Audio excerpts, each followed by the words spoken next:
నమస్తే, welcome to #you. నేను మీ Rajesh. So ఇప్పుడు తెలంగాణ రాష్ట్ర రాజకీయాల్లో మరీ ముఖ్యంగా కాంగ్రెస్ పార్టీలో మునుగోడు ఎమ్మెల్యేగా ఉన్నటువంటి కోమటిరెడ్డి రాజగోపాల్ రెడ్డి చేసినటువంటి ట్వీట్ పెను దుమారాన్ని రేపుతోంది. ఏంటి ఆ ట్వీటు, ఏంటి మ్యాటర్ అంటే గత కొంతకాలంగా సీఎం రేవంత్ రెడ్డి నెక్స్ట్ అధికారం మాదే, మళ్ళీ అధికారం మేము 10 ఏళ్ళు మాదే పాలన అని గత కొంతకాలంగా ప్రతి బహిరంగ సభలో ప్రతి వేదికలపైన మాట్లాడుతూ వస్తున్నాడు, చెప్తూ ఉన్నాడు. దాన్ని ఏ పార్టీ నాయకులు కానీ ఏ పార్టీ ఎమ్మెల్యే కానీ అబ్జెక్షన్ చేయలా, ఎవరు కూడా ఏమీ అనలా. కానీ ఎప్పుడైతే నేనే మళ్ళీ పాలమూరు బిడ్డగా సీఎంగా మళ్ళీ నేనే ఉంటాను అని ఆయన మాట్లాడాడో అక్కడ ఇప్పుడు దాన్ని తీవ్రమైనటువంటి అభ్యంతరకరం వ్యక్తం చేస్తున్నటువంటి పరిస్థితి. ఎందుకు అభ్యంతరం అంటే కూడా నేను చెప్తా. ఇప్పుడు కోమటిరెడ్డి రాజగోపాల్ రెడ్డి గారు ఈ వ్యాఖ్యలనే తప్పుపడతా ట్వీట్ చేయటం ఇప్పుడు పెద్ద ఎత్తున రాష్ట్ర రాజకీయాల్లో సంచలనంగా మారింది. ఏంటి ఆ ట్వీట్ సారాంశం అంటే, రాబోయే 10 ఏళ్ళు నేనే ముఖ్యమంత్రి అని రేవంత్ రెడ్డి నిన్న పాలమూరులో జరిగినటువంటి ఒక బహిరంగ సభలో మాట్లాడినటువంటి మాట. సో ఆయన ఏమంటాడంటే, పాలమూరు బిడ్డ సీఎంగా ఉండటం ఖాయం, ప్రతిపక్ష నేతగా కేసీఆర్ అసెంబ్లీకి రావాలి, మా మంచి పనులు చెబుతుంటే కుమిలి ఏడవాలి, ఆయనను అసెంబ్లీకి పిలుస్తున్నది అందుకే. ఇంతవరకు బాగానే ఉంది, కుమిలి ఏడవాలి, కాంగ్రెస్ పార్టీ నాయకులందరూ కోరుకుంటారు, ఆయనను అసెంబ్లీకి పిలుస్తున్నది అందుకే, అందరూ కోరుతున్నారు అసెంబ్లీకి రావాలి ప్రతిపక్ష నేతగా అనేది అందరూ అడుగుతున్నారు. కానీ పాలమూరు బిడ్డగా సీఎంగా ఉండటం ఖాయం, నేనే 10 ఏళ్ళు, ఇది అబ్జెక్షనబుల్ యువర్ ఆనర్ అని అంటున్నారు. ఎట్లా అంటే, ఇప్పుడు కోమటిరెడ్డి రాజగోపాల్ రెడ్డి గారి లైన్ ఏంటంటే, రాబోయే 10 ఏళ్ళు నేనే ముఖ్యమంత్రిని రేవంత్ రెడ్డి గారు ప్రకటించుకోవటం కాంగ్రెస్ పార్టీ విధానాలకు వ్యతిరేకం. ఎందుకు వ్యతిరేకం అంటే, ఇది జాతీయ పార్టీ, కాంగ్రెస్ పార్టీ అయినా బీజేపీ పార్టీ అయినా జాతీయ పార్టీ. అట్లాంటప్పుడు ఒక ప్రాంతీయ పార్టీ లాగా నేనే అని నేను అంటే, ప్రాంతీయ పార్టీల్లో ఇప్పుడు కేసీఆర్ మా నాన్నే సీఎం అని కేటీఆర్ అంటాడు. కవిత గారు కూడా మొన్నటిదాకా కేసీఆర్ భజన అంటే, బీఆర్ఎస్ పార్టీ నాయకులు ఏ విధంగా అయితే కేసీఆర్ భజన, కేసీఆరే మా సీఎం అని చెప్తారో, అటు ప్రాంతీయ పార్టీలు అన్నీ ఏదైనా తీసుకోండి, అటు చెన్నైకి వెళ్ళినా, కర్ణాటకకి వెళ్ళినా, ఆంధ్రప్రదేశ్కి వెళ్ళినా, తెలంగాణ తీసుకున్నా, ఏ రీజనల్ పార్టీస్ అయినా కూడా ఒకరి కిందే వాళ్ళ అధినాయకత్వం కిందే పనిచేస్తుంటారు. కానీ జాతీయ పార్టీలు ఆ విధంగా కాదు. ఎందుకంటే ఇప్పుడు ఇదే కాంగ్రెస్ పార్టీకి అధ్యక్షుడిగా ఉన్నటువంటి వాళ్ళు ఎవరు? మల్లికార్జున్ ఖర్గే. గాంధీ కుటుంబం నుంచి అధ్యక్షులు లేరు. అక్కడ దళిత నేత మల్లికార్జున్ ఖర్గేకి ఏఐసీసీ అధ్యక్షులుగా అక్కడ కొలువు తీరారు. ఇటువంటి విమర్శలు వస్తున్నాయనే అధ్యక్ష పదవి వేరే వాళ్ళకి అప్పచెప్పారు ఈసారి. మరి అటువంటి పార్టీలో నేనే నెక్స్ట్ సీఎం అంటే ఎట్లా ఇది పాసిబిలిటీ? అంటే అధిష్టాన నిర్ణయం కానీ, డెమోక్రసీ పరంగా ఎమ్మెల్యేలు ఎన్నుకునే విధానానికి కానీ అన్నిటికీ తిరోధకాలు ఇచ్చినట్టేనా? ఇది ఈ పద్ధతినే ఇప్పుడు అభ్యంతరకరంగా చెప్తూ ఉన్నారు. ఎందుకంటే జాతీయ పార్టీ అయినటువంటి కాంగ్రెస్లో అధిష్టానం ఆదేశాల మేరకు ప్రజాస్వామ్యబద్ధంగా ముఖ్యమంత్రి ఎన్నిక ఉంటుంది.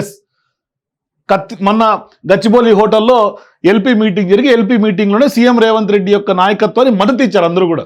అందరూ ఎమ్మెల్యేలు మద్దతు ఇస్తేనే రేవంత్ రెడ్డి నేనే సీఎం అని ఇవాళ చెప్తూ ఉన్నాడు. మరి అటువంటి సందర్భాల్లో తెలంగాణ కాంగ్రెస్ను వ్యక్తిగత సామ్రాజ్యంగా మార్చుకునే ప్రయత్నాలు నికార్సైనటువంటి కాంగ్రెస్ నాయకులు, కార్యకర్తలు సహించరు. ఇది 100% వాస్తవం. ఎందుకంటే ఇవాళ కాంగ్రెస్ పార్టీ కార్యకర్తలందరూ కూడా అధిష్టాన నిర్ణయాన్ని శిరోధార్యంగా వ్యవహరిస్తూ ఉంటారు. అంటే ఇక్కడ ఒకవేళ రాహుల్ గాంధీ గారో, సోనియా గాంధీయో, లేదు అంటే మల్లికార్జున్ ఖర్గే గారో ఏదన్నా బహిరంగ సభలో ఒకవేళ సీఎం రేవంత్ రెడ్డి గారో లేకుంటే ఇంకొక లీడరో ఇంకొకరో పనితీరు బాగా ఉంటే, మీ పనితీరు బాగా ఉంది కాబట్టి మరొక్కసారి తెలంగాణ ప్రజలు మిమ్మల్నే కోరుకుంటున్నారని వాళ్ళు ఏదన్నా వేదికల ద్వారా చెప్పి ఉంటే, then it is acceptable by all Telangana people and Congress party. Otherwise it is objectionable. ఇది క్లిస్టల్ క్లియర్గా కోమటిరెడ్డి రాజగోపాల్ రెడ్డి కుండబద్దలు కొట్టాడు. ఆయన సహజంగానే ఉన్నట్టుగా మాట్లాడే మనస్తత్వం కోమటిరెడ్డి రాజగోపాల్ రెడ్డి. ముందే ఆయనకి ఇప్పటికే కొంత మాట ఇచ్చి తప్పింది కాంగ్రెస్ పార్టీ అధిష్టానం కూడా. మరి ఇటువంటి సందర్భాల్లో నేనే సీఎం అంటే ఇది ఎట్లా? ఒకసారి ఆయన మాటలు ఎగ్జాక్ట్గా మీకు వినిపించే ప్రయత్నం చేస్తా. 2024 నుంచి 2034 వరకు రాసుకో చంద్రశేఖరరావు, నీ డైరీలో కాదు నీ గుండెల్లో రాసుకో, నీ కొడుకు గుండె మీద రాయి. 2034 వరకు ఈ సోదరుడు పాలమూరు బిడ్డ తెలంగాణకు ముఖ్యమంత్రిగా ఉంటాడు. పాలమూరు నుంచే ప్రజా ప్రభుత్వాన్ని నడుపుతాం. ఇది అబ్జెక్షన్. ఇది నా మాటే శాసనం, నేనే పార్టీ ముఖ్యమంత్రి, 2034 వరకు నేనే సీఎం. ఇది ఎట్లా చెప్తారో అనేది. ఎందుకంటే నిజంగా కోమటిరెడ్డి రాజగోపాల్ రెడ్డి ఇవాళ డేర్గా సీఎం రేవంత్ రెడ్డి మాటల్ని అభ్యంతరకరంగా ప్రజాస్వామ్యయుతంగా కాంగ్రెస్ పార్టీలో ప్రజాస్వామ్యం ఎక్కువగా ఉంటుంది కాబట్టి అందుకని ఇప్పుడు ఆయన వాయిస్ రైజ్ చేశాడు.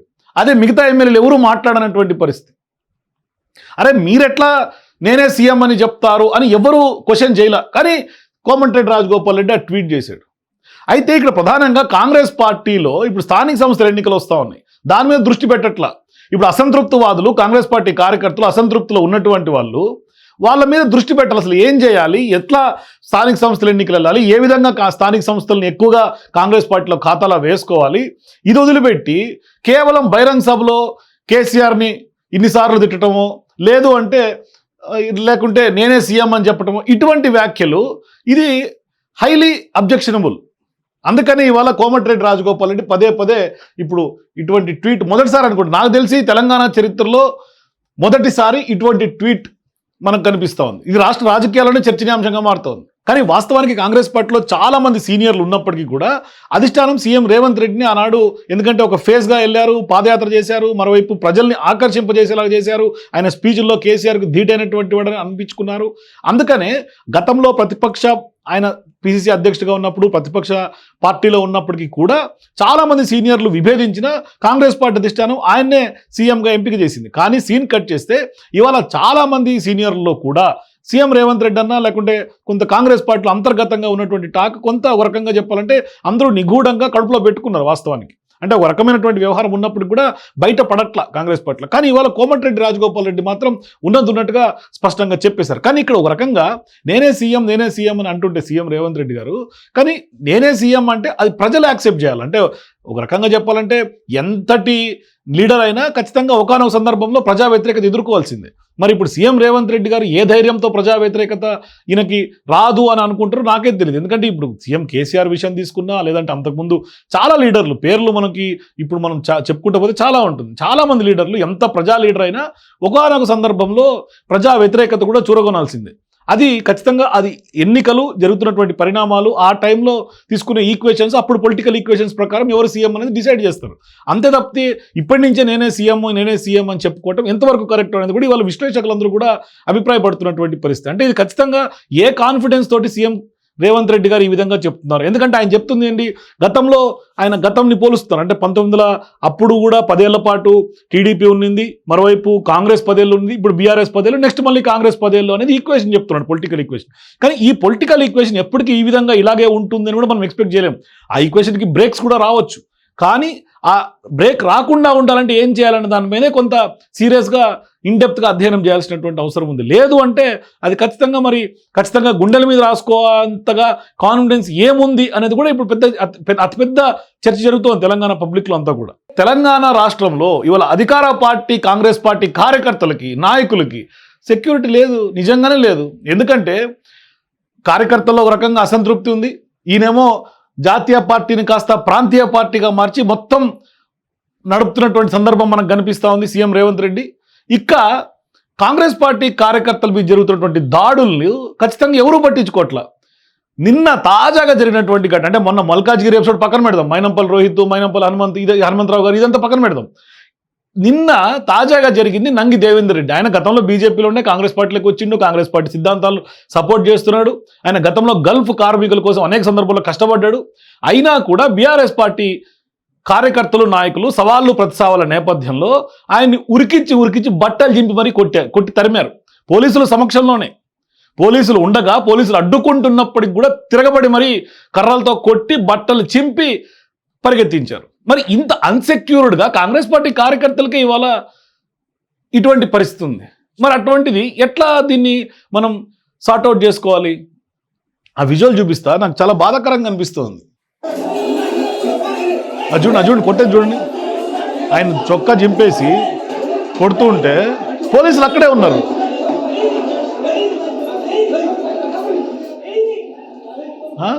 సవాళ్ళు ప్రతి సవాళ్ళు ఇసిరితే దాన్ని ఎదుర్కోవటం పోయి బూతులు తిట్టుకుంటా బీఆర్ఎస్ పార్టీ నాయకులు ఇంతగా తిరగబడి కొడతా ఉంటే కాంగ్రెస్ పార్టీ అధికారంలో ఉందా, బీఆర్ఎస్ పార్టీ అధికారంలో ఉంది? ఇక్కడ తెలంగాణలో ఎవరి రాజ్యం నడుస్తూ ఉంది? బీఆర్ఎస్ పార్టీకి కాంగ్రెస్ పార్టీకి నాకైతే పెద్ద తేడా కనిపించట్లా. ఆయనేమో జాతీయ పార్టీని ప్రాంతీయ పార్టీగా మార్చే క్రమం ఆయన చేస్తున్నాడు. ఇక్కడ బీఆర్ఎస్ పార్టీ నాయకులు తిరగబడి కొడతా ఉన్నారు కాంగ్రెస్ పార్టీ కార్యకర్తల్ని, నాయకుల్ని. ఒక పక్క ఆ వ్యవహారం నడుస్తూ ఉంది, ఒక పక్క దాడులు జరుగుతూ ఉన్నాయి. మొన్న సరే ఈ ఎపిసోడ్ పక్కన పెడితే మల్కాజ్గిరి ఎపిసోడ్ ఒకటి నడిచింది, దాని మీద కూడా పెద్ద రచ్చ జరిగింది. అది పక్కన పెడితే జగిత్యాల్లో జీవన్ రెడ్డి గారు కాంగ్రెస్ పార్టీ చాలా లాయల్గా ఉన్నటువంటి వ్యక్తి. ఆయన గతంలో ఎవరు సాధించిన సమయంలో ఎమ్మెల్సీగా పోటీ చేసి గెలిచినటువంటి ఒక కాంగ్రెస్ పార్టీ సీనియర్ నాయకులు. అటువంటి ఆయన నియోజకవర్గంలో అవమానాలు వరుసగా జరుగుతూనే ఉన్నాయి. కానీ ఆయన నియోజకవర్గంలో కాంగ్రెస్ పార్టీ నాయకుడి మర్డర్ జరిగితే ఇప్పటిదాకా దాని మీద పెద్దగా ఎవరు స్పందించినటువంటి పరిస్థితి. ఇక నంగి దేవేందర్ రెడ్డి విషయంలో దాడి జరిగితే కూడా ఎవరు స్పందించలే ఇప్పటిదాకా. మరి అంటే కాంగ్రెస్ పార్టీ నాయకులు కార్యకర్తలకి ఈ రాష్ట్రంలో ఈ విధంగా ఉంటే మరి నేనే సీఎం అని 10 ఏళ్ళు అంటే ఇది కాన్ఫిడెన్సా, ఓవర్ కాన్ఫిడెన్సా? అంటే మీరు కాంగ్రెస్ పార్టీ అధికారంలోకి వస్తుంది, ఖచ్చితంగా కాంగ్రెస్ పార్టీ అధికారంలోకి రావాలని కృషి చేయడంలో కాంగ్రెస్ పార్టీ కార్యకర్తలు కృషి చేయాలి, ఖచ్చితంగా మీరంతా సపోర్ట్ ఉండాలి, మీరే మాకు కార్యకర్తలే అండ, ఇటువంటి వ్యాఖ్యలను ఎవరు తప్పుపట్టరు. కానీ ఇది పక్కాగా ఓవర్ కాన్ఫిడెన్స్లోకి వెళ్ళిపోతున్నట్టుగా కనిపిస్తుంది. అంటే కాన్ఫిడెన్స్ ఉండడం తప్పులేదు, ఏ రాజకీయ నాయకుడికైనా ఏ రాజకీయ పార్టీకైనా కాన్ఫిడెన్స్ ఉండొచ్చు, అది ఓవర్ కాన్ఫిడెన్స్కి వెళ్ళిపోకూడదు. ఇప్పుడు ఈయన వ్యాఖ్యల్లో ఓవర్ కాన్ఫిడెన్స్ కనిపిస్తుంది నాకు. ఆయన గుండెల మీద రాసుకోండి, లేకుంటే మీరు కుల్లి చావాలి, మేమంతా సంబరపడాలి, ఈ వ్యాఖ్యలు ఏదైతే ఉందో రాజకీయంగా సహజమే, కానీ అది ఓవర్ కాన్ఫిడెన్స్కి వెళ్తే మాత్రమే ప్రమాదకరం. మరి కార్యకర్తలు నాయకులు ఈ విధంగా ఇవాళ కాంగ్రెస్ పార్టీ మాకు అండగా ఉంటుందనే భరోసా ఎక్కడుంది, నమ్మకం ఎక్కడుంది? గతంలో మీరు ప్రతిపక్ష నేతగా ఉన్నప్పుడు ఏదైనా చిన్న ఇష్యూ జరిగితే మీరు కార్యకర్తలకు అండగా మీరు వెళ్ళిపోయేవాళ్ళు, ఫీల్డ్లోకి మీరు వెళ్ళి కలిసేవాళ్ళు, హాస్పిటల్లో పరామర్శలు జరిగేవి. వరంగల్ ఇన్సిడెంట్ అయినా, లేకుంటే చామల కిరణ్ సంబంధించినటువంటి భువనగిరి ఎంపీ ఇప్పుడు ఆయన ఉన్నారు, ఆయనకు సంబంధించినటువంటి ఎపిసోడ్ అయినా మీరు గతంలో హాస్పిటల్స్కి వెళ్ళారు. మరి ఇవాళ కార్యకర్తల్ని కొడతా ఉంటే, నాయకుల్ని కొడతా ఉంటే కాంగ్రెస్ పార్టీ నాయకత్వం ఎక్కడ? ఇది కార్యకర్తలందరూ కూడా ఇవాళ ఆందోళన చెందుతున్నటువంటి పరిస్థితి కనిపించడం లేదా? మరి ఇటువంటి సందర్భంలో మళ్ళీ నేనే పాలమూరు నుంచే మా ప్రజా పాలన కొనసాగుతుంది అంటే ఇది ఎట్లా సాధ్యం? ఆ కార్యకర్తల అండతోటే కదా, ఆ బేస్ తోటే కదా మనం అధికారం తీసుకొచ్చింది కాంగ్రెస్ పార్టీని. ఇప్పుడు ఆ బేస్నే కొట్టేస్తుంటే, బేస్ పైన దాడులు జరుగుతూ ఉంటే ఇవాళ బేస్ను పట్టించుకున్నటువంటి పరిస్థితి కదా. కట్టర్ కాంగ్రెస్ పార్టీ కార్యకర్తలు ఏ నమ్మకంతో కాంగ్రెస్ పార్టీకి ఓటు వేయాలి ఇవాళ? ఇది అడుగుతున్నారు. అందుకని ఇవాళ గ్రౌండ్ రియాలిటీ డిఫరెంట్గా కనిపిస్తోంది. ఇక్కడ బహిరంగ సభల్లో చెప్పే మాటలు డిఫరెంట్గా కనిపిస్తున్నాయి. అందుకనే కాన్ఫిడెన్స్ ఉండడం తప్పులేదు, ఓవర్ కాన్ఫిడెన్స్కి వెళ్ళటం మాత్రమే ప్రమాదకరం.